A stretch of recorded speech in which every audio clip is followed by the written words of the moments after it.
Hi, this is David Brown from International Market Entry Strategies. Today we have the pleasure of interviewing Martin Thorborg from Denmark, a serial entrepreneur who's been living in the United States for a number of years now. Martin, thank you so much for taking the time to chat with us today. Thank you very much for having me. Martin, could you tell us a little bit about some of the things that you're seeing coming out of Denmark and what your perspective is on Denmark entrepreneurialism versus the United States? Well, Danish entrepreneurs are very, they're happy entrepreneurs. Denmark is a very safe country, and that sounds all good. But the problem is that if you don't feel the heat, nothing really big gets out of it. So one of the big problems in Denmark is that being an entrepreneur in Denmark is in my opinion, a bit too easy. I mean, if you fall through and you don't make it, there are big government programs that will help you. You won't starve, you won't be standing on the freeway asking people for money like in the States. You have still free healthcare, you have free education for your kids. I mean, you get paid by the government for doing nothing. So, I mean, I think not that many Danish entrepreneurs really makes it great. I mean, usually we call it in Denmark, we have the BMW effect. When you can afford a BMW, you kind of settle down and make peace. And you start improving your handicap on the golf course, and so it's not that ceiling. many. You hit a ceiling and you're like, yeah, I don't want to work that hard to go in. I mean, we don't have any natural disasters in Denmark. We don't have any earthquakes. We don't have wildfires. We don't have drive-by shootings. We don't have anything interesting going on at all. So when you hit a certain level where you kind of can see that what you made is enough for you to not do anything for the rest of your life, why would you work? I mean, you're safe. I mean, your kids can go to college, that's for free. If you get sick, you can go to the hospital, that's for free, right? So, I mean, and no earthquake will take away your business. You won't get sued for a crazy amount of money. You can't do that in Denmark. Oh, really? So it's very different in the United States where there's a cap. Oh yeah, I mean, if in Denmark, if you sue somebody for, let's take that example, you have to justify what you lost.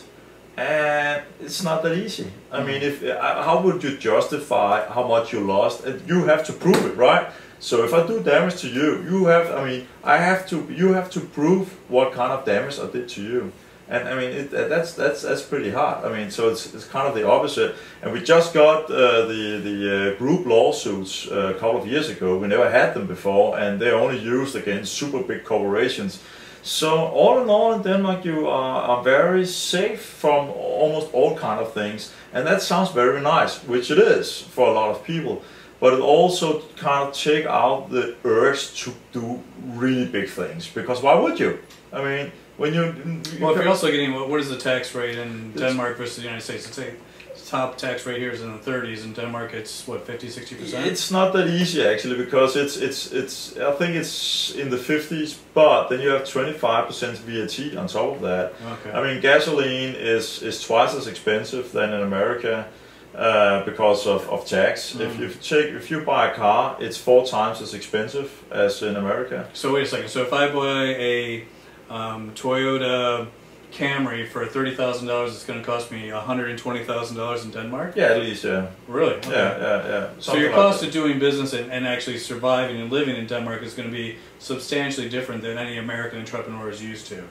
Yeah, I mean, it's good and bad, because it depends. I mean, how much you make, and so I mean, if you really make money, America is the place to be. Right. But being poor, you'd rather be in Denmark. If you're low income, Denmark is actually nice. No, you can't afford a car, but public transportation is not that expensive, and it's very widely distributed. So you can take a bus or a train, and so I mean, Denmark is a nice country, but seen from an entrepreneur point of view, it's very hard to really. I mean, it's hard to really do really well because of tax and all these things. And on top of it, why would you? I mean, you get to a certain level where your life is very safe, it's very pleasant, I mean, and it's very clean in Denmark, it's beautiful, you walk around and you have a nice life. But why would you really take it to the top? Well, you know, that's kind of interesting because, you know, is that a European socialistic perspective? Because in the United States there's like the greed is good, like the Wall Street movie where, you know, the guy comes in and he says, well, greed is good because it makes the companies go to that extra level, like you're saying. Yeah. But what, if I understand you correctly, what you're saying is there's a Denmark entrepreneurial perspective that you don't really need that. You need to get to a certain level where my family and my friends are at a certain point, and that's all I really need. So there's really no shooting for the multi-billion-dollar Rupert. That's actually very rare among young people. As of right now, I see a lot of what I call I don't know how to say that in English, but it's entrepreneurs that want to be entrepreneurs because they work maybe 8 months a year and then they take 4 months off, go to some beautiful island, the Caribbean or whatever, and they just relax and go scuba diving for 4 months, and then they come back and run the business for 8 months. It's kind of like high society entrepreneurs. They don't make a lot of money, I mean, but they have a very pleasant life. I mean, it's very different than America. Yeah, very different. I mean, and in Denmark, I mean, it's usually, I mean, if you take a normal working Dane, I mean, they have between 5 and 7 weeks off. If you go on maternity leave, I mean, when my wife did, I mean, it'll be maybe a year, typically a year, and they would usually have another kid that's 2 years and so on. So, I mean, Danes take a lot of vacations, and there's a lot of small holidays, and it's 37 hours a week that you work, and the unions are super strong. I mean, if you violate anything, they'll beat your ass, which is good for some, but in general you can say that it hurts Denmark. I mean, the problem is that what we need in Denmark right now is entrepreneurs that actually really go abroad and export a lot of things and doing good, bringing capital home to Denmark. But that doesn't really happen.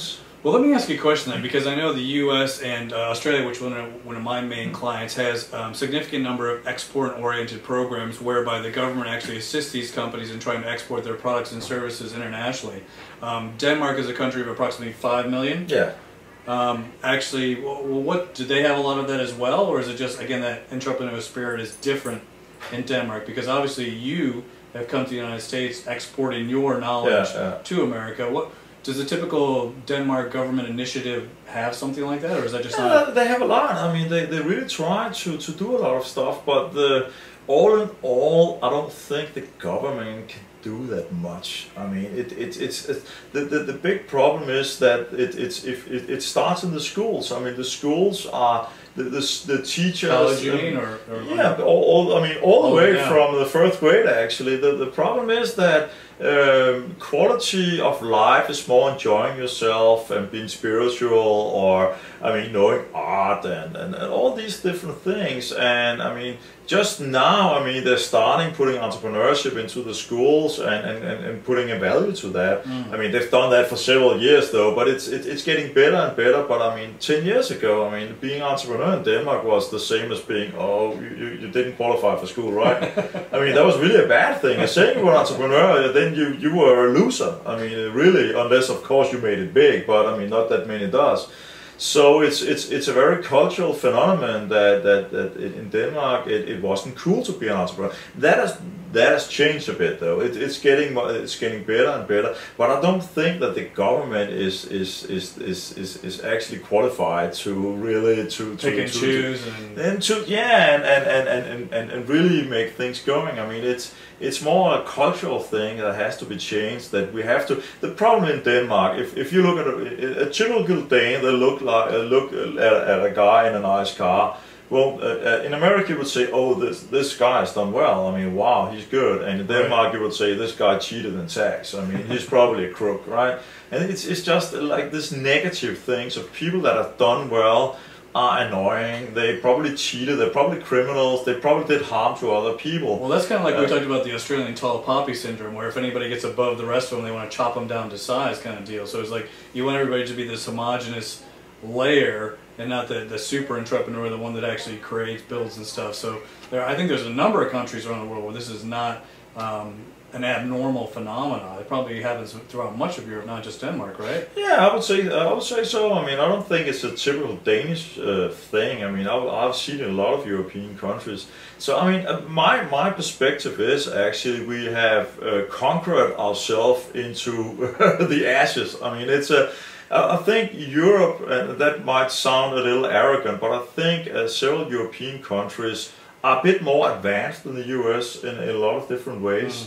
I mean, we kind of, the unions and everybody, I mean, we are at the top of the Maslow's, Maslow's hierarchy. Yeah, exactly. Yep. Sitting up there and philosophing about this and that, but we forget the whole ground of where we're sitting. I mean, it's like Danish people think they're entitled to be wealthy. I mean, it's a feeling that we in Africa they're poor. I mean, they have flies around their head and they're fat, not because they're not hungry, but because they're actually sick, right? But in Denmark, we're entitled to have this wealth because we forgot about it. It's 50 years or 60, 70 years before we were really into war. I mean, we're into war with America and all that in Afghanistan, whatever, but that's here, right? But back, it's so many years since Denmark was really in trouble. So everybody that is less than 50 years old, I mean, kind of don't remember anything. So they haven't been challenged in so long. No, not at all. I mean, we've just been living in a society that's gone better and better and better and better.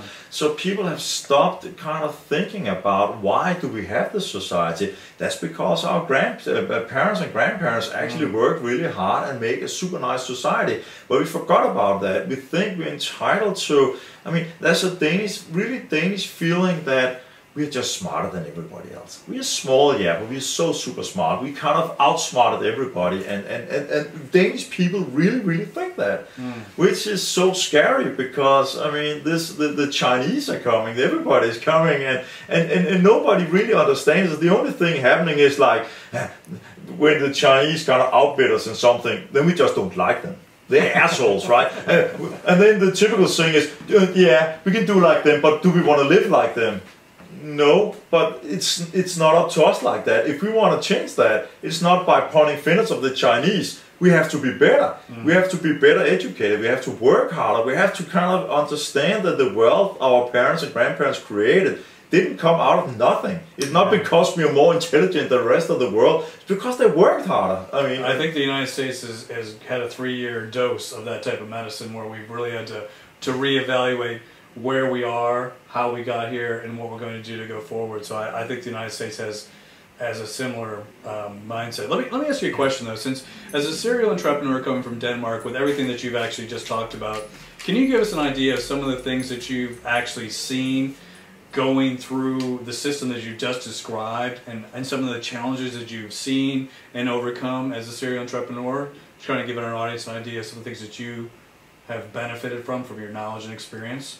In what perspective? Well, I mean, Spam Fighter is one of your companies which has done fairly well, and you've got other companies that you've done fairly well. So are there any things that you've experienced that you would say, you know what, now I understand if I had thought this or known this 5 years ago, I would have done this differently. So I kind of call it the lessons learned aspect of an entrepreneur, because there's no entrepreneur I've ever met that says I would do everything exactly the same, right? So if you had lessons learned looking back 5, 10 years, what would you do differently, or what have you learned?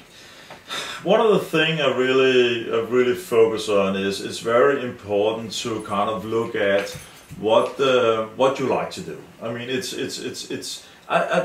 I also have an entrepreneur portal in Denmark called Amino, where I have 15,000 entrepreneurs on a daily basis debating about how to export, import, or whatever. So I give a lot of lectures to entrepreneurs, and those who fails almost all of the times are the entrepreneurs that think about money first. I mean, that just doesn't work. I mean, and I did so when I was younger. And is it a passion, or is that an idea, or is that product, place, market type perspective? I mean, because there's about 5 different ways you can look at that. I mean, it makes sense to me, but what perspective is more important than the monetary perspective? Because at the end of the day, you got to sell something to keep the doors Oh yeah, open, right?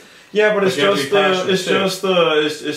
looking at the right thing at the right time. Because I mean, if you just start thinking about how do I make money, I don't think it's gonna work. I mean, what you have to do is you have to look at yourself, your abilities. What are my skills? What I usually say to entrepreneurs is just imagine a day that was fantastic for you. I mean, a day where you just felt fine, you came home and you sort of said, this day was just magnificent. Right. And that day typically gave you a lot of the things that you're good at. And that day might have been something like, well, I met a lot of people. Ah, okay, you like to work with people. Okay, that's fine. And so on. I mean, try to utilize, try to find out what exactly is it that you really like and what are you good at, because those two things are typically aligned. Sure. I mean, what you were good at in school gave you good grades and so on. So that is the first thing. And from that on, try to keep your eyes open, try to read a lot of magazines, newspapers, surf the internet, do whatever, and suddenly you find something where you said, that should be improved. And if you can see that it's aligned, I mean, with what you like to do, what you're good at, something you can see that could be improved in society or whatever, and you can see that is actually something I want to do. I mean, then you have probably a pretty strong case. And, right. So of course you should look at where's the money, but that shouldn't come first. I saw this actually, which has inspired me a lot. I don't remember the exact data, but I saw this survey out of young people coming out of college, and it was like those who wanted to be entrepreneurs, 50% or so of those entrepreneurs wanted to do it because they wanted to cash in. I mean, they just wanted the money, and that was the main focus. The other 50% wanted to pursue a dream, and they had this passion, a dream, or something like that. Change the world idea. Yeah, something like that. They had something they wanted to pursue. 10 years after, they interviewed the same people to see how they do. And the interesting thing was the 50% that they went for the money, only 4% of those actually were rich. But almost 40% of those who pursued the dreams actually made money. And I mean, that comes back to the passion we talked about, right? Exactly. You have to really have something that can. Yeah, I mean, you have, because I mean, being an entrepreneur is super hard work. Yeah, you have to work a lot of hours. I mean, and a lot of the failures, and that I think it's also the adversity, right? Too. I think most people that haven't been an entrepreneur don't realize that the cash flow isn't like this, right? It's like. You got to be willing to suck it up when times are bad, exactly, and believe that you have an idea that matters, and have that conviction and passion to keep going when the rent's due. You don't have any food in the cupboard, and you got to keep going. You have to be strong. So I think that makes sense. The 40% are successful versus the 4%. It's easy to go to Wall Street and make money working for J.P. Morgan. But having that dream and sticking to it, that takes some real gumption. Yeah, and the same, I mean, the other mistake I also did back then, I mean, and a lot of entrepreneurs does right now, is they make a business plan and think they're going to cash in 6 months or a year or so. And I mean, as I say, when you start a business, from that business you started to it gets anywhere, that's 3 years. And usually it'll take you 5 years before you look at it and say, okay, I mean, if it happens, it's doing pretty well. So the problem is a lot of entrepreneurs hit out for a 100-yard run. Yeah. And it's going to be a marathon. And they don't realize that. And if you think you're going to run 100 yards and it's a marathon, you're going to die. I mean, you're going to hit the wall after 500 yards, right? And that's not going to work for you. So it's very important to know that this is a 5, maybe 7 years journey, where maybe the first year, 2 or 3, you ain't gonna make any income. And if you kind of know that in heart, then you won't get that frustrated when things are not going your direction within 2 months or 3 months. Yeah. Everything takes longer, I mean, more time than you expect. And you have to prepare for that. I mean, unless, I mean, then you're going to give up after 6 months or a year. I mean, it's just not that easy, and it doesn't matter. I mean, I don't actually. It's funny because there's a lot of people saying, yeah, one of the guy I know made Skype, for instance, Janus Friis, and a lot of people tell me, oh man, that's an overnight success. Say, what the hell are you talking about? Yeah, from the day I heard the word Skype was a success was a year. Say, yeah, but what you don't realize is Janus was sitting in Lithuania with programmers for 4 years. Programming this, and before that he actually made Kazaa, which was kind of some of the engine out of Skype. Yeah, exactly. He's Danish actually. Okay. But he did it together. Did you interview him? Can we see him on some of your interviews? No, unfortunately, he's very private. We'll look forward to that. I'll try to do that, but he's very private. I mean, I've talked to him face to face several times, but he's very, very private. So, but anyway, I mean, he worked for 4 years in a basement, and he kept borrowing money from his parents and from his friends and all that. And yes, then he succeeded, and then you heard the word Skype, and the year after it was a super success. So it takes 5 years. Profitable, right? I mean, I'm not even sure it was profitable. I don't think it is right now, but it took years and years. I think that's one of the things that I see is American entrepreneurs, especially, and Australian as well, is that they have the perception that, oh, I'm going to be a year or two, I'm going to IPO, and I'm like, you're absolutely crazy.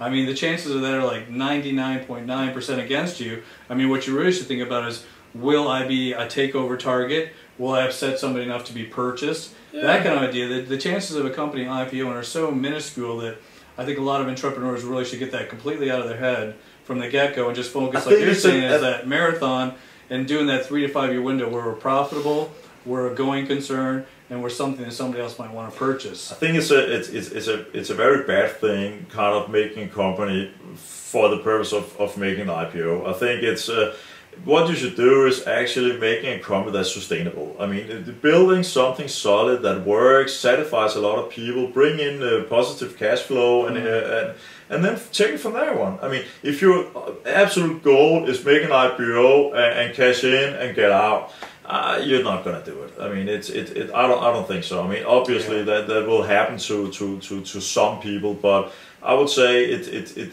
start out with building a solid company. I mean, and again, so many entrepreneurs have such a rush. Enjoy the ride, goddammit. I mean, embrace it, have fun. I mean, try to make a good business, have fun in the moment. I mean, making it a fun process. I mean, even though there'll be hard times, and there will. Absolutely. I mean, there's always also gonna be a lot of fun times, and have fun with that, and see where it takes you. I mean. You know, one of the things that I think that you brought up without saying is that if you think about a venture capital window, most venture capital funds are a 10 to 12 year fund, right? Which lends in exactly that you figure that, you know, you've got 3 years to actually get to where am I going to make it or break it, 5 years to actually be a going entity, and then year 5 to 7 is whether it's actually something that's really worth something or whether it's something that should be dissolved, right? And if you think about the 10-year window, that makes perfect sense, right? Because it's like the first 3 years of a VC fund is when you're investing, and then the year 3 to 5 is when you're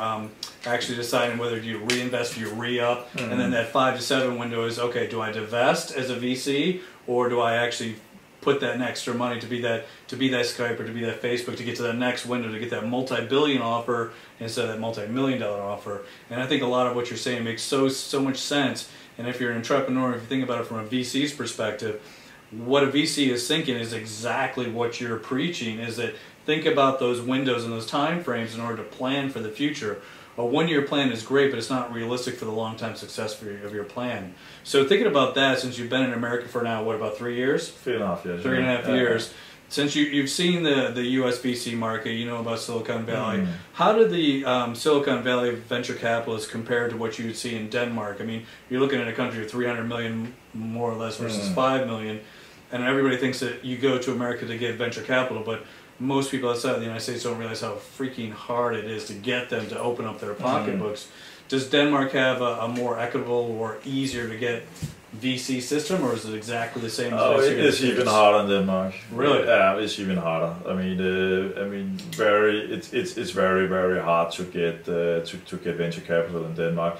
I mean, if you're really good, you might find smaller angel investors and guys like that, but getting real money is almost impossible in Denmark. There are some venture funds, and there's also 1 or 2 government funded and so on. But it's very rare for people to get anything out of that. That's why, I mean, tomorrow I'm gonna meet some of the Danish companies here in San Francisco, because if you want something and you really want to make it big, you need to go to San Francisco or a place like that to get funded, because even though it's hot here, I mean, it's almost impossible in Denmark, and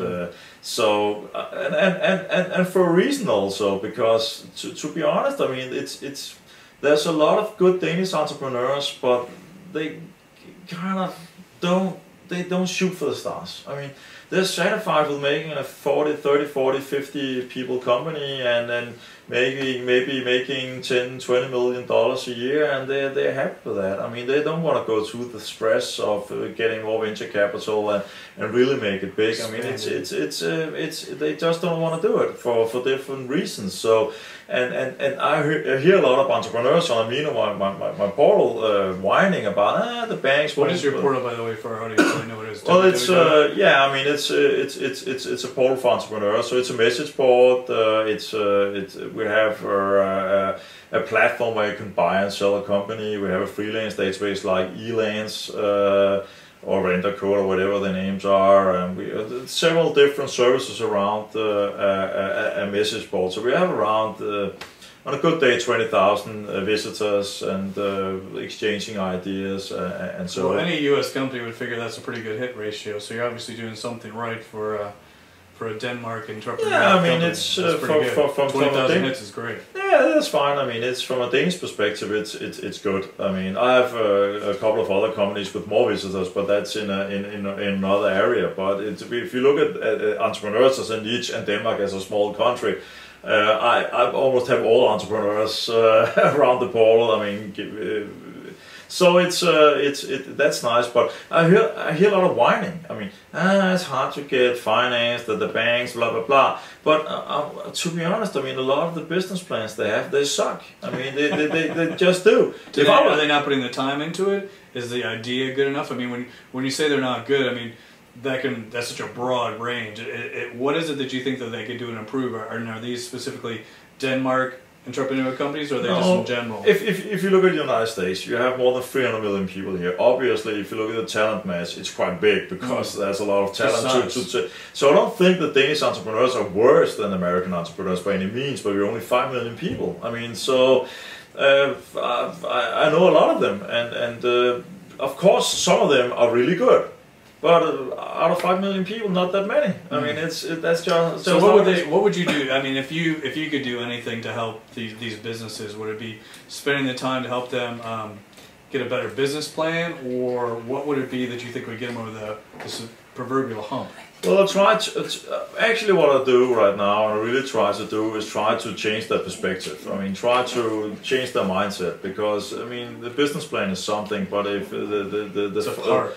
Yeah, I mean, that's kind of here. I mean, if your goals or your personal reason for doing this and so is not okay. I mean, it's the same. I mean, if you have a company and you think every year I'll take off a 4-month off and go to some island and relax, for instance. Which sounds great. Which sounds great, but not from a bank perspective, right? I mean, not from an investor perspective, right?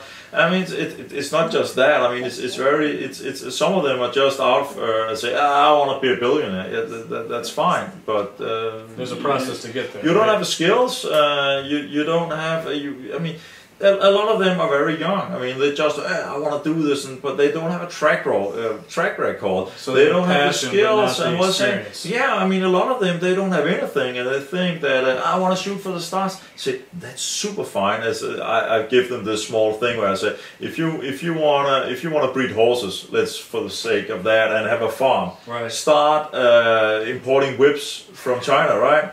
Start with that. Show you. I mean, drive a taxi at night. Do a small business, do a web shop. I mean, show the bank, show yourself, show everybody that you can do 2 or 3 years of actually doing hard work down here. And if you after 3 years can say, I did my web business and we took it from 0 to $2 million business a year and blah, blah, blah. I mean, the bank will love you. They'll give you all the money you want. I mean, the investors will flock around you. But if the first thing you had in your mind was, can I borrow $5 million and buy the stables and everything? No, the hell you can't. I mean, and that's the problem. You can't go from here to here. I mean, you need to get your hands dirty. I think you're right. I think there's a lot of people that have that perception, pardon me, that it's they look at the easy path, not the realistic path. So one of the things that I found very interesting about what you're doing in the United States is you're going through like a 6-month trip across the entire United States, interviewing Danish entrepreneurs to find out what's exciting, what's happening, what's going on, and I mean that sounds like great fun. You know, you're not taking 4 months off. You're working for 6 months by interviewing these folks. So what is it that you see as particularly Danish as far as a skill set or a product or service that you see coming out that you think is really hot? And over these next 6 months of interviews, is there any that you think are going to really stand out, or that you've done already that you're like, wow, that was really cool? What's standing out for you? Yeah, well, I mean, the goal of the trip is actually not to find what stands out. I mean, the goal of the trip is actually making some great portraits. The problem is, if you imagine, I mean, the United States with 300 million people, you can make niche magazines, TV shows, or whatever from every small part of every interest, because there's enough people to pay for it, right? Sure. But if you have 5 million people, there's almost nothing you can do. I mean, it has to be, just for taking an example, I was a judge but the Bay Area is 5 million people, 5 to 7. Yeah, sure, but I mean, you still sell your goods to the whole country or the whole world. I mean, it's still. But doesn't Denmark, as part of the EU, have the same opportunity? Yeah, but I'm thinking about the medias. If you think about the medias, the Danish people want from a language perspective. Yeah, from a language perspective. There's only 5 million people in this world who speak Danish, right? So if I wanted, just to take an example, I was a judge on a TV show where it's called the Danish best idea, whatever, right? So we tried to find the best idea in Denmark. And that was actually shut down after 8 episodes because we only had 350,000 viewers, right? Which, from a US perspective, is obviously ridiculous. But just imagine with 5 million people, that 3.5 million adult people in Denmark. That's 10% of the whole population. That's fantastic. Which is pretty good. But from a perspective from a Danish TV station, that is not enough. Right. That's not enough. So you need 500,000-600,000 people to sustain a business and do that. So it means that everything in Denmark has to be super broad. You can't focus on a niche like entrepreneurs. Does that hurt? Because it seems to me like if you're thinking in a different language, I mean, Europeans are far better than Americans at having being multilingual to begin with. But if you have to think a business from the ground up in a different language, does that make it more challenging to do that? I mean, I would think as an American, if I had to do a business from the ground up in Spanish, yo hablo un poco, I'm not fluent enough or cognizant of the different various, Spanish countries to do that. But it sounds like to be successful in Denmark, you have to do exactly that. You got to think about which countries and which languages are going to be appropriate for this product from a very early stage to really get to that. That's a very good question, because I mean, if you look at it at one perspective, it is harder. Obviously, it is harder. But if you look at it twice, it's actually a very big strength. If you take Spam Filter, which has a lot of success, it's one of the things. If you look at we do spam filters. Spam filters. Yeah, spam filters for the Microsoft platform and whatever. But and we have antivirus and anti-spyware and some PC tuner, blah blah blah, different products that we either produced ourselves or white license from other companies. But our software is good. I mean, and it's top 10 in the world, definitely in all tests. But it doesn't stand out from number one. It's not like it's 10 times better than a lot of other software. But we do pretty well because we translated it into 22 languages. You say, why the hell would you do that?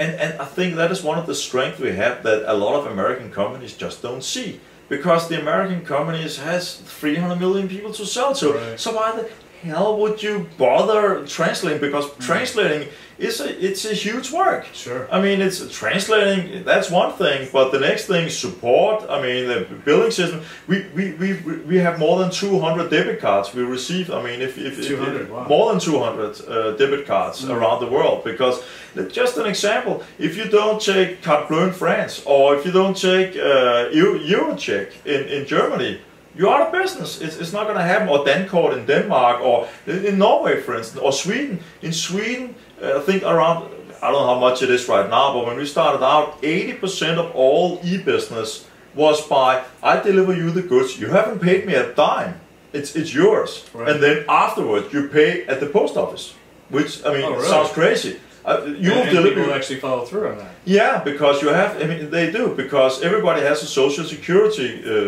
number like here, but very controlled. So every company can look up and see your credit score, or a bit like here.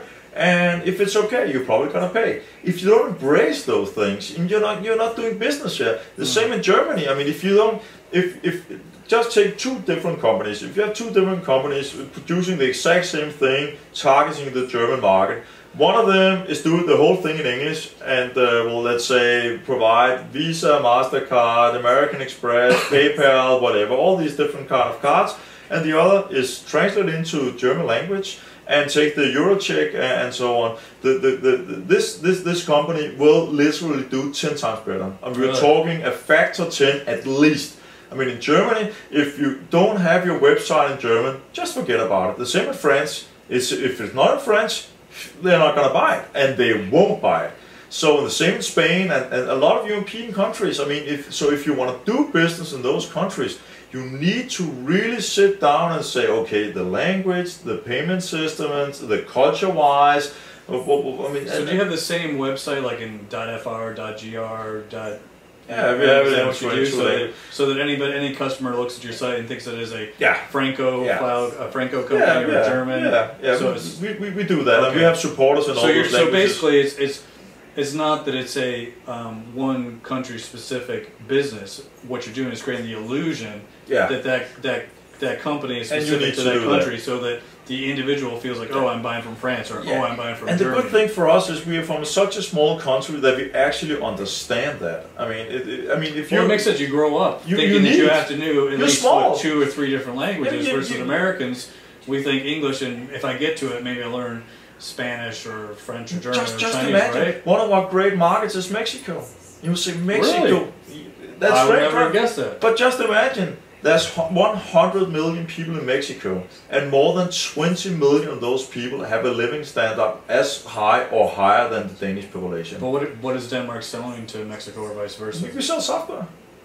20 million people in Mexico have laptops, have Mercedes, have credit cards, are living a high society life. Yeah, you would think about the 80 million people that live in slum or shoot each other or drug cartels or whatever. But just in Mexico, more than 20 million people has the same living standard as in America or Denmark, with credit cards and so on. Just imagine that's 20 million people that get neglected. How many companies, American companies, are actually translating anything to Spanish? I mean, they just don't do it. Do anybody know which payment system they have in Mexico, right? The same, one of the really great countries we deal with is Brazil. Brazil's going crazy. We sell a lot of software in Brazil, right? The funny thing is, if you divide, we know exactly what the conversion rates are, because Spamfire is a free product, but you can upgrade to a little bit better version. And in overall, it's 5% that upgrades. That's and if you look at Denmark, 95% buy the free version. Yeah, they just get the free version, and 5% will upgrade to the. Yeah, they will upgrade. Okay. But the interesting thing is that if you look at Denmark, for instance, 7 or 8% will upgrade. That's the same in Switzerland and several European. I mean, Sweden, Norway, and so on. America, 5-6% or so. Then you look at countries in Southern Europe. Let's say Poland, Czech Republic, and so on. That's maybe 0.1%. Why so low? China, 0.1%. Russia, 0.1%. Because they can pirate it? They pirate it. They just look at it and say, hey, I mean, what do I want? Food or a piece of software that prevents spam? I mean, so it's pirating. They don't have the money. But the interesting thing is, if you take South America, it's 3%. With the same demographics. Yeah, 3%. I mean, America is 6%, right? But 3%. It's not that bad. And I think a lot of American companies actually neglect, don't think about, they just think of South America as, oh, that's a lot of poor people fighting or doing drugs or whatever they do. I mean, why bother? Yes, it's definitely worse than doing business in North America, but it's half. And just imagine how many people, and how many, just take Brazil, that's Portuguese. We have Spamfire in Portuguese. We sell a lot of software in Brazil. But how many North American companies would translate their software or services into Portuguese. Right. Not that many, right? Yeah. So I think a lot of North American companies, they miss out on huge opportunities around the world, and I feel it's a bit arrogant, to be honest, or it's some arrogant and some not knowing. I mean, it's a lack of knowledge. I think that's also. I mean, there's a lot of perspective that Europeans think they're much more worldly as a general. You know, whether it's right or wrong. You have to. But hang on. So when I think about the United States, I think about most of us thinking there's such a huge market here. To your point, we don't have to think about other markets. I mean, you think about. If you're American, you think about, okay, U.S. first, and then you think about Spanish as a second language. And I would hazard to say that a lot of Americans don't realize that Brazil speaks Portuguese, to your point, versus Spanish. And I think the question is like, it's got to be a cost-benefit analysis. If you switch into those multilingual characteristics, what's the bang for the buck versus staying in the English language markets? But I would concur that there's definitely an American-centric perspective with many businesses where they think that it's far easier and it's too difficult to go into a different language, versus a European country where you're born multilingual and born multi-country perspective. It's easier for you to get into that thought process that your business has to be the same way, versus an American is not brought up and doesn't have that same thinking process going through schools and universities that you would in Europe. But I'm just thinking there's so many opportunities because I think you're right. I mean, the American market is super competitive. I mean, obviously, a billion people wants to enter the market, and everybody wants to do better and faster and cheaper, and so.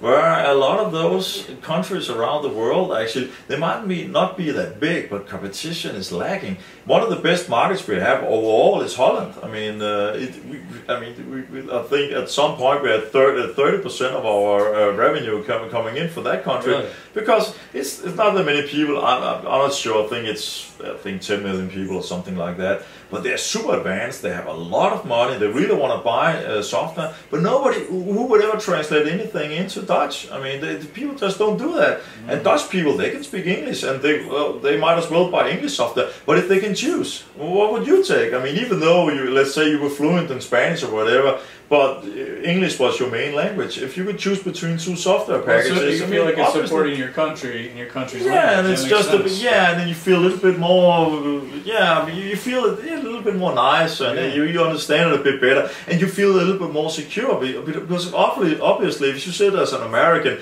and buy a service from another country, obviously you'll be skeptical. I mean, what are the laws in that country, and will they spy on me, and will they deliver, and what if I don't like it, blah blah blah. I mean, you don't know which laws they govern and all these things. I mean, so if you can be lured into thinking that this is actually made in your own country, I mean, not lying in anything, but it's presented. I think that's like that's putting the lipstick on the model, so to speak, right? Yeah, I mean, it's the same product, but you're dressing it up so that it looks better and feels. Also PR-wise, it's much easier to get press if the press think it's a local company, and you set up a little office and follow through with the service. Just imagine Google. I mean, the search engines. I mean, they pick up the language thing, and you rate high on the local search from that country. I mean, it's so you can link build and in that specific country, and in Holland when they search for spam fillers, is called, I will break my tongue if I try to pronounce it. It's a very crazy word, but when they search for that,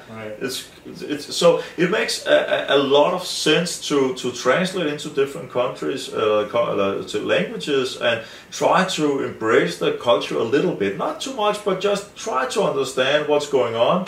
And I'm sure a lot of American companies can do extremely well in around the world. I think that there's a lot of American companies could really get a lot out of what you just said. Let me ask you one question.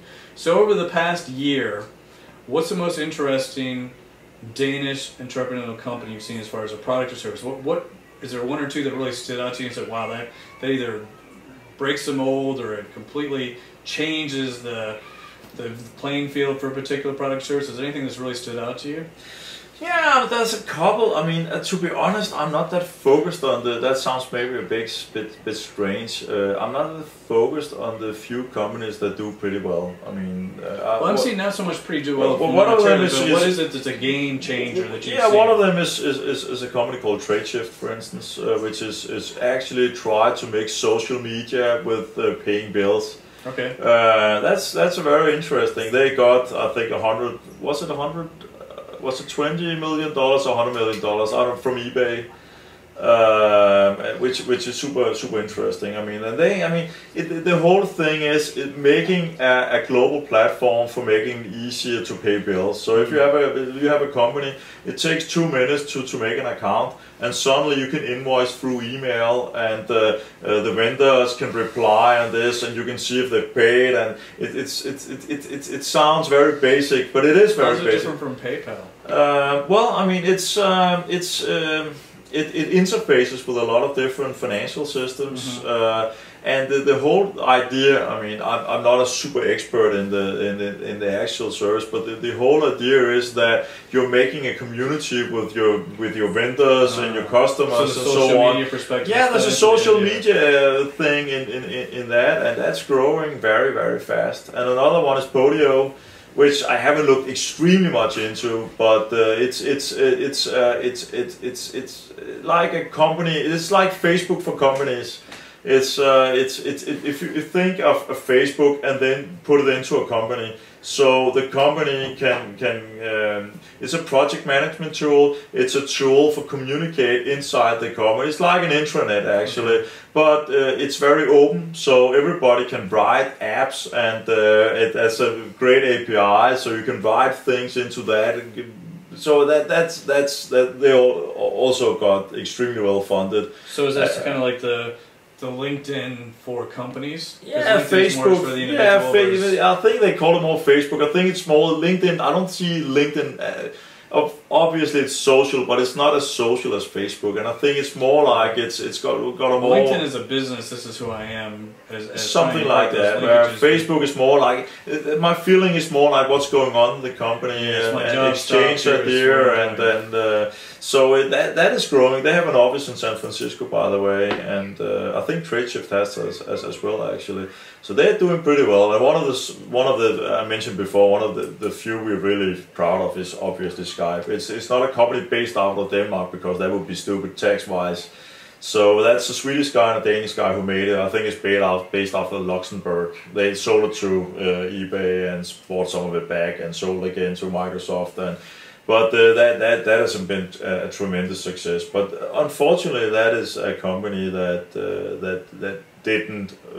wasn't Danish, even though the two founders were Swedish and Danish. But that makes sense. I mean, piece of work. It's one of the things where even in the United States, you're looking at which state do you incorporate in order to take the tax advantages to that. So that makes perfect sense to me.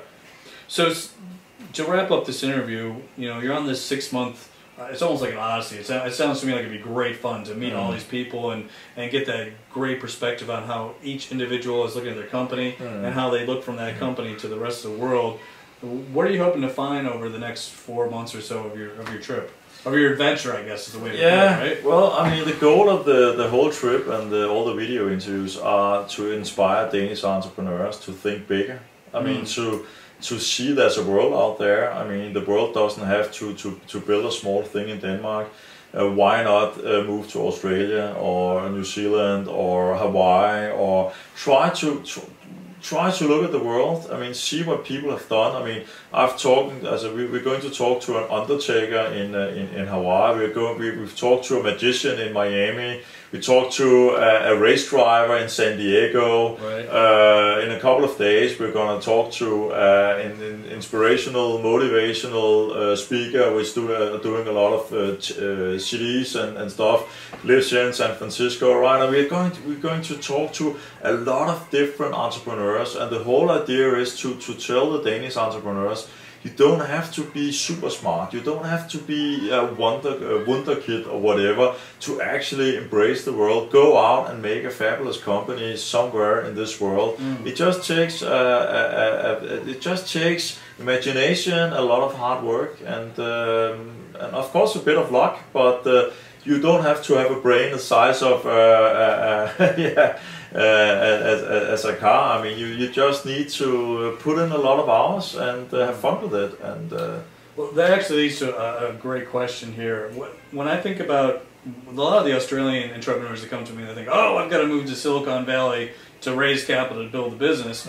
And usually what I recommend to them, and not all the time, but most of the time, is said, you need to build a business in Australia, get your first sales there, get up and running, make sure that the idea, number one, works, number two, you have a profitable way of doing it, number three, that you can expand internationally with that. If you're talking to a Denmark entrepreneur, you know, obviously Australia's 20 million people, Denmark's 5 million people. Would you have a similar perspective, or would you think differently? No, it's very similar. I mean, it's if I tell them, I mean, don't think. The problem is, if you're thinking tax-wise and everything from start, you're never gonna fly. I mean, it's way too expensive. Moving to Silicon Valley, hiring people in Silicon Valley, tax-wise, getting everything in order, and so on. Then all money is gone and you're dead. I mean, don't think about it. Get your business going in Denmark. But why not make, if it's software, why not make the first version in English? I mean, instead. But keep it in Denmark. Start it out, and when you feel it works, and so then you can start thinking. Your network's in Denmark, so you know which people to tap for what knowledge to make things happen. Yeah, right? There's a lot of high educated, very well skilled workers in Denmark. I mean, it's not a problem finding programmers or designers or whoever you need. So, I mean, start it out in Denmark and see what happens. And if you have the need to go elsewhere, then do it afterwards. I mean, do it when you make money and have everything going, because it's take your idea and do something. And if your dream is going to Silicon Valley, by any means do that, if that's your dream. Right. But if your dream is making a great business, make it where you live. And actually, you can always move later, right? Niklas Sundström, which is the other founder of Sky, said in a very cool speech he gave in Denmark, I think a year ago. 5 years ago, Silicon Valley was in Silicon Valley. Today, Silicon Valley is all over the world. It doesn't really matter if it's been seen in Greenland or wherever, because we're so networked today, so it doesn't really matter. So Silicon Valley is everywhere, and I think that's very true. I would agree with that, and I think there's a lot of American entrepreneurs that could learn a lot from some of your ideas. Martin, I really appreciate your time today. Give a quick shout for spanfighter.com. Is that the URL for your company? That's true, yeah. And we'll look forward to seeing you on Facebook with the many interviews. And if you speak Danish, there's a lot of good things coming over the next 4 months. Thank you, Martin. Thank you very much. Thanks for having me. You have a great day. Thanks, Martin. You too. This is David Brown from International Market Entry Strategies. Thanks and have a good day.